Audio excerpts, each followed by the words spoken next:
In this video, I'm going to prove to you how the banks are lying to you about the amount of people who are in default right now on their mortgage, and I can prove this to you using the past. So this article is from 2005, Globe and Mail. The only thing I hate about this article is they don't list any of the sources, which is really annoying. So right here, though, it says roughly 25 out of every 1,000 mortgages are in arrears in 2005, but in the 1990s, amid soaring interest rates, 65 out of every 1,000 borrowers were in default. So that's easy math for even me. That's 6.5%. So obviously 6.5% of people with mortgages in default is a very high number, especially when you consider the numbers coming from the Bankers Association right now. And if you look right now, you can see right here 0.20%. Not even 1% is what they're saying. Now, as John Flynn's rightly pointed out, you're only talking about the 5 big banks here. We know the soaring popularity of the MICs and the private lenders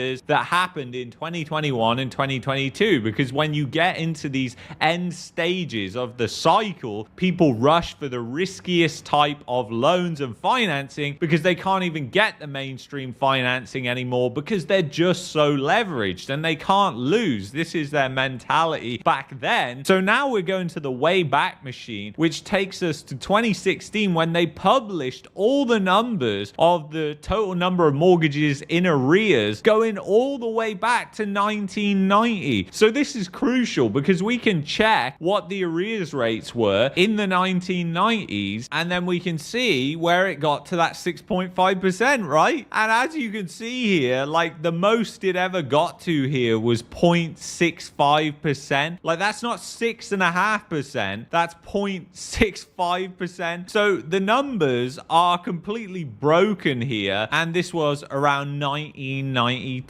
So I'd be really interested to see, obviously, the source of this. Unfortunately, they just don't list it anywhere in this article, which is really annoying. But I would say that that is probably more realistic than 0.65%. So maybe what we can actually start doing with the mortgage numbers and the arrears rates in Canada is actually just taking that point off, making it 2%. So arrears are actually at 2% right now, not at 0.2%, because essentially if you do the same thing, that's what you get to with that number. This number is incredibly low, and a lot of people believe this headline number and think, oh, Canadians don't default on their mortgage, they're just somehow special. Guys, they are no more special than anybody else in the world. They are going to try and pay their mortgage for as long as they possibly can. Then guess what? When the economy tanks, when the unemployment rate goes up, when they can no longer pay that mortgage, they're going to default on it. It's just the way it goes. They're going to try and work out things with their lender. That's happening a lot right now. That's why if you try and contact one of the big banks in Canada, good luck getting through to them, because there's so many people calling saying, I got a line of credit, I got a credit card, I got a mortgage, I can't pay it, can you help me out? And they're trying to work out all these deals, unfortunately. And you know, there are huge amounts. We're talking about massive amounts compared to the 1990s. This is an $860,000 loss here, and this is not a big bank. This is Vault Capital. So again, you've got a lot of these private lenders, a lot of these MICs, and we're not just talking about tiny homes here. We're talking about McMansions that are selling in the suburbs of Toronto. So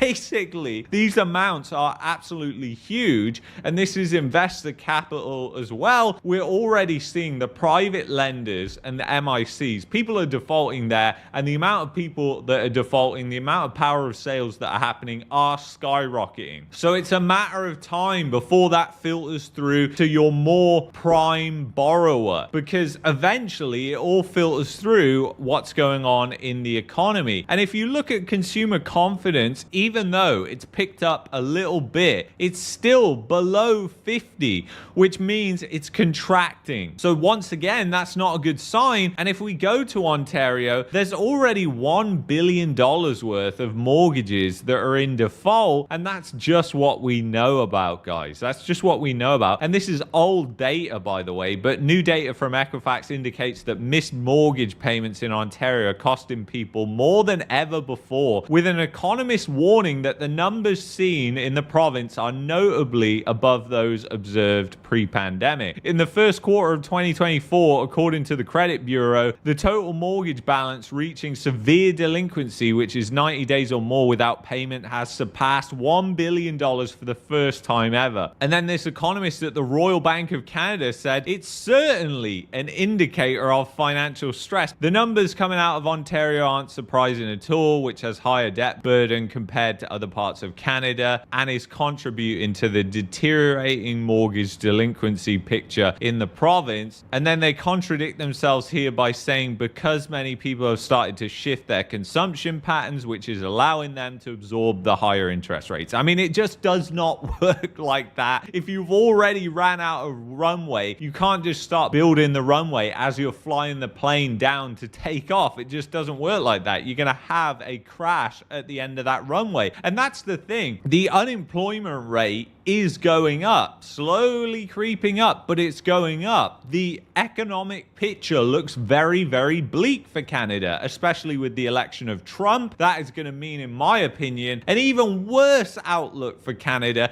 if it could only get any worse. And it is going to get worse, unfortunately, especially when Pierre gets in there and then you've got them both butting heads, but Canada has no real leverage to go on. So it's going to be very interesting to see what's happening.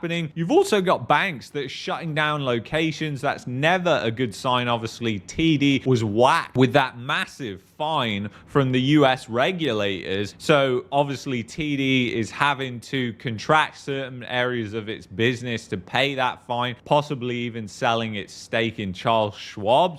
But again, regardless of what happened, whether they got fined, whether they've got massive amounts of mortgages in arrears, it doesn't matter. That still puts the bank on shaky ground. And I would, to be honest, hate TD to be the first bank to go, because in my opinion, out of the big five banks in Canada, TD is one of the best ones. BMO sucks. RBC is one of the worst with Scotiabank. And then you've got CIBC, which is stuck in the past. And then you've got TD Bank, which is a pretty good bank. And they do banking both sides of the border, which is really handy for a lot of Canadians if they just want that diversification and to set up an account. So very interesting what's going on right now. And again, guys, check out these links that I've posted in the description. And like I've said in other videos, I think right now is the time to have a financial plan in case you lose your job and fall on hard times. That's the best advice right now. People don't do it. They don't know their budget. These are simple things that can really help you in turbulent times. Be prepared and not scared. So anyway, if you've enjoyed this video, highly recommend that you check out this video here. If you want to help support the channel and get a great VPN at the same time, expressvpn.com/marketmania. Click the link on the screen right now. I'll see you in the next one. Take care.